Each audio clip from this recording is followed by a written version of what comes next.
Rogue One was exactly what I thought it would be. Entertaining. It didn't exceed my expectation, but it also didn't go below my expectation. I thought Felicity Jones did a solid job portraying her character, and her character, Jyn Erso, was solid enough. Her motivations were clear, and nothing about her felt unclear or inconsistent.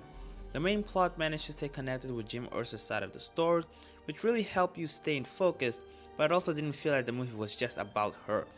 It's about a bunch of rebels hoping to unravel the secrets to defeat the Death Star. Speaking of the rebels, if there was one person I was very interested in seeing the movie was the blind dude with a kick-ass stick from the first trailer, Shiro Imwe, and I was impressed by him. I like how he's blind, but he's guided by the Force. It was kind of clever. I like his chemistry with his friend Baze Malbus, who's skeptic over the whole The Force thing. Another character I was very impressed with was K2SO, who's pretty hilarious. He was pretty much the comic relief, and his jokes worked. One character I wasn't very impressed was Krennic. I don't think his character was fleshed out very well. I mean, he did give the impression he was a bad dude, and as an individual villain, he seemed fine, but he only seems to be driven by fear of his boss and wanting to take down the rebellion. I don't know, I guess I was just expecting a little more from him, since he's the actual main villain. While everyone with a key role in the movie seemed to have their character straight, this one is just a typical villain, but he's still a cool villain.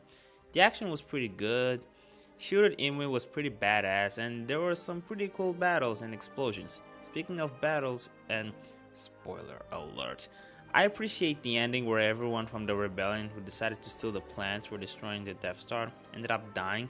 I mean, let's face it, there was a very small chance they would actually survive the battle. They were fighting against the Empire. Also, the last scene with Darth Vader was badass, scary, awesome, and badass. Of course, there are a few things that do bother me about this movie. The first thing is Darth Vader, who had a very small amount of screen time. Now, I wasn't really expecting him to appear that much in the movie. I knew he wasn't going to be the main villain. I was expecting a kind of, but the amount of screen time he had was so little that you could remove every single scene from him and it would change nothing. Also, I thought they overused his breathing sound effect. I mean, if you're going to have him breathe all the time, then would you at least record more sound effects of him breathing instead of using the same one over and over again? My second problem is the direction they went. Now, when I saw this trailer,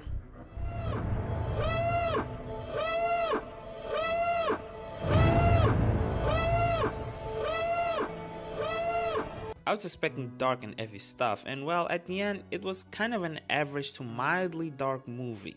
Now, don't get me wrong, it's not that I wanted an edgy and grim movie like Batman vs Superman.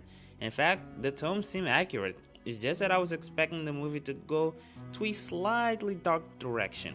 I mean, yes, I'm sure the movie was probably darker than other Star Wars movies, not that I would know because I've only watched The Force Awakens. And the movie was pretty ballsy with the whole killing the main heroes things at the end. Plus, the history behind some of the characters were mild and realistic. I guess I was just expecting something a little darker with a trailer like this. Continue to fight.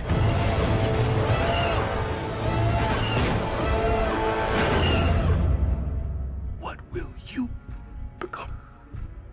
Which reminds me, this movie is missing a lot of scenes from the trailers. And speaking about scenes, there were a few moments in the movie I thought were funny but not intentionally funny. There was one scene where the main characters are fighting a bunch of henchmen and the little girl was crying horribly from an acting perspective.